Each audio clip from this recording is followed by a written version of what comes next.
जय श्री कृष्णा। राधे राधे। भक्त जनों, आज आप सुनेंगे जेठ मास की दुर्गा अष्टमी की व्रत कथा।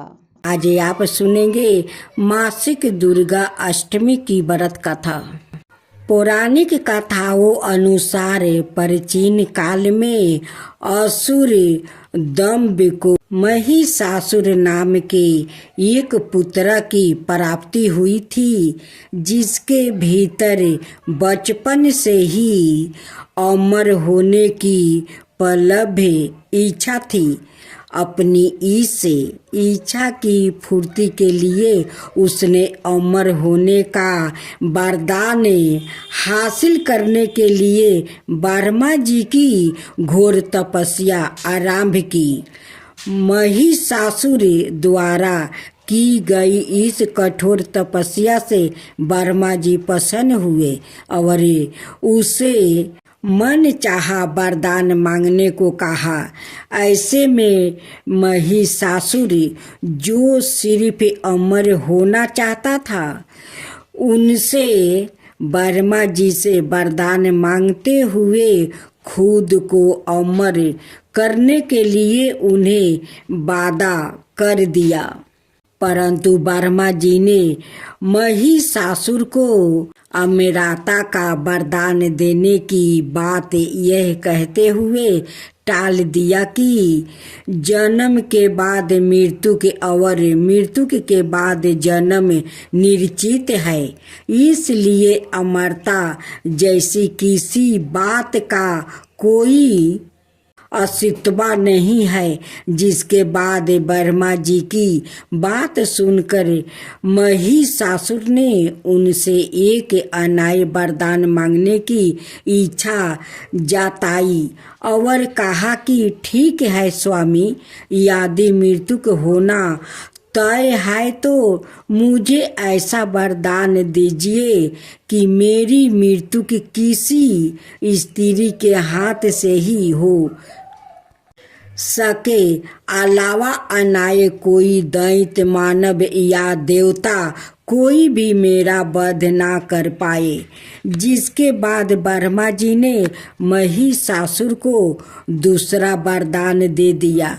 ब्रह्मा जी द्वारा वरदान प्राप्ति करते ही महिषासुर अहंकार से अंधा हो गया और इसके साथ ही बढ़ गया उसका अन्याय। मौत के भय से मुक्ति होकर उनसे अपनी सेना के साथ पृथ्वी लोक पर आक्रमण कर दिया। इससे धरती पर चारों तरफ से तबाही मच गई। उसके बल के आगे समस्त जीवों और प्राणियों को नतमस्तक होना ही पड़ा। जिसके बाद पृथ्वी और पाताल को अपने अधीन करने के बाद अहंकारी महिषासुर ने इंद्रलोक पर भी आक्रमण कर दिया, जिसमें उन्होंने इंद्रदेव को पराजित कर स्वर्ग पर भी कब्जा कर लिया। महिषासुर से परेशान होकर सभी देवी देवता त्रिदेव अर्थात महादेव ब्रह्मा और विष्णु के पास सहायता मांगने पहुँचे। इस पर विष्णु जी ने उनके अंत के लिए देवी शक्ति के निर्माण की सलाह दिया। जिसके बाद सभी देवताओं ने मिलकर देवी शक्ति को सहायता के लिए पुकारा और इस पुकार को सुनकर सभी देवताओं के शरीर से निकले तेज ने एक अत्यंत खूबसूरत सुंदरी का निर्माण किया।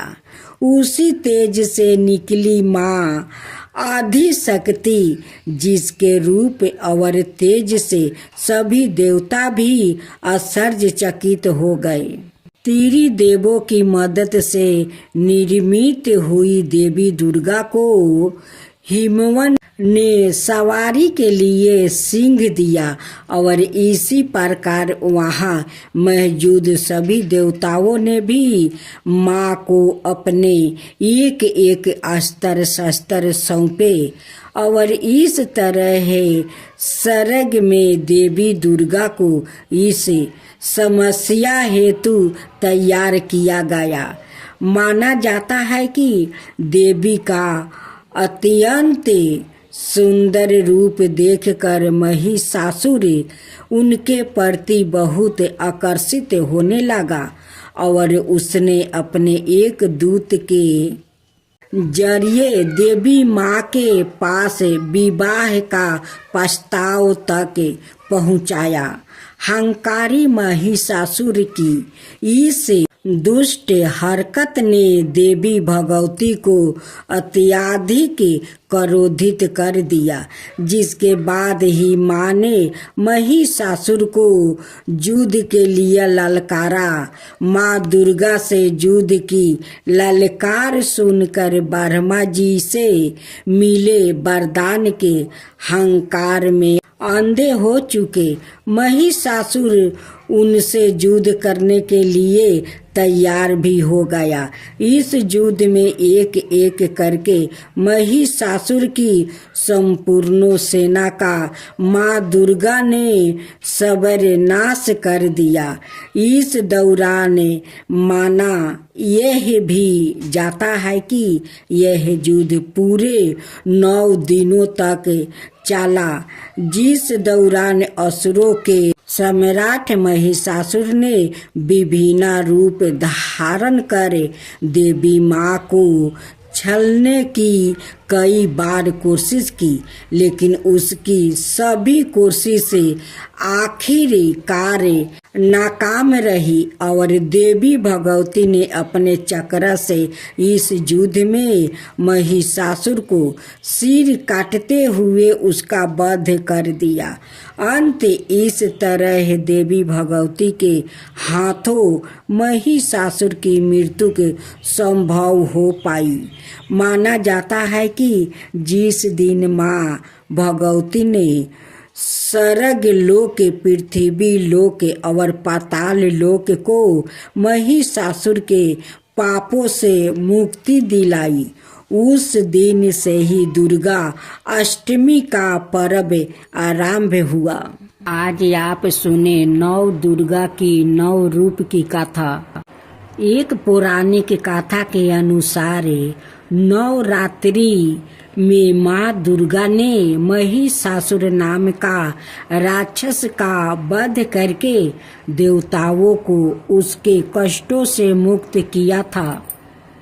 महिषासुर ने भगवान शिव की आराधना करके अद्वितीय शक्ति प्राप्ति कर ली थी और तीनों देव अर्थात ब्रह्मा, विष्णु, महेश भी उसे हराने में असमर्थ थे। महिषासुर राक्षस के अंतक से सभी देवता भयभीत थे। उस समय सभी देवताओं ने अपनी अपनी शक्तियों को मिलाकर दुर्गा को अवतारित किया।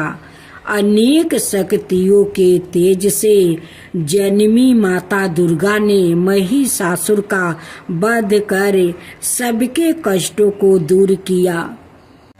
कथा 2। एक नगर में एक ब्राह्मण रहता था। वो माँ भगवती दुर्गा का परम भक्त था। उसकी एक कन्या थी। ब्राह्मण नियम पूर्वक प्रतिदिन दुर्गा की पूजा और यज्ञ किया करता था। सुमति अर्थात ब्राह्मण की बेटी भी प्रतिदिन इस पूजा में भाग लिया करती थी। एक दिन सुमति खेलने में व्यस्त होने के कारण भगवती पूजा में शामिल नहीं हो सकी। यह देख उसके पिता को क्रोध आ गया और क्रोध बस से उसके पिता ने कहा कि वो उसका विवाह किसी दलिद्रता और कोढ़ी से करेंगे। पिता की बातें सुनकर बेटी को बड़ा दुख हुआ और उसने पिता के द्वार क्रोध में कही गई बातों को हर्ष स्वीकार कर लिया। कई बार प्रयास करने से भी भाग्य का लिखा नहीं बदलता है। अपनी बात के अनुसार उसके पिता ने अपनी कन्या का विवाह एक कोढ़ी के साथ कर दिया। सुमति अपने पिता के साथ विवाह कर चली गई। उसके पिता का घर ना होने के कारण उसे वन में घास के आसन पर रात भर कष्ट में बितानी पड़ी। गरीब कन्या की यह दशा देखकर माता भगवती उसके द्वारा पिछले जन्म में की गई उसके पुण्य प्रभाव से प्रकट हुई और सुमिति से बोली, हे कन्या, मैं तुम पर प्रसन्न हूँ। मैं तुम्हें कुछ देना चाहती हूँ, मांगो, क्या मांगती हो? इस पर सुमति ने उनसे पूछा कि आप मेरी किस बात पर प्रसन्न है? कन्या की यह बात सुनकर देवी कहने लगी, मैं तुम पर पूर्व जन्म के तुम्हारे पुण्य के प्रभाव से प्रसन्न हूँ। तुम पूर्व जन्म में भील की पतिव्रता स्त्री थी। एक दिन तुम्हारे पिता भील द्वारा चोरी करने के कारण तुम दोनों को सिपाहियों ने पकड़ कर जेल खाने में कैद कर दिया था। उन लोग ने तुम्हें और तुम्हारे पिता को भोजन भी नहीं दिया था। इस प्रकार नवरात्रि के दिनों में तुमने ना तो कुछ खाया और ना ही जल पिया। इसलिए 9 दिन तक नवरात्रि व्रत का फल तुम्हें प्राप्ति हुआ। हे ब्राह्मणी, उन दिनों अनजानों में जो व्रत हुआ उस व्रत के प्रभाव से प्रसन्न होकर आज मैं तुम्हें मनोवांछित वरदान दे रही हूँ। कन्या बोली कि अगर आप मुझ पर प्रसन्न है तो कृपा करके मेरे पति का क्रोध दूर कर दीजिए। माता ने कन्या की यह इच्छा शीघ्र पूरी कर दिया। उसके पिता का शरीर माता भगवती की कृपा से निरोगी हो गया। कथा 3। रामायण के एक प्रसंग के अनुसार भगवान श्री राम, लक्ष्मण, हनुमान वो समस्त वानरों सेना द्वारा आश्विन शुक्ला प्रतिपद से 9वीं तक 9 दिनों तक माता शक्ति की उपासना करे 10वीं तिथि को लंका पर आक्रमण प्राप्ति किया था। इस तरह नवरात्रि में माता दुर्गा की पूजा करने की प्रथा के पीछे कई कथाएं प्रचलित है, जिसके बाद से ही नवरात्रि का पर्व आरंभ हुआ और माता दुर्गा की पूजा होने लगी।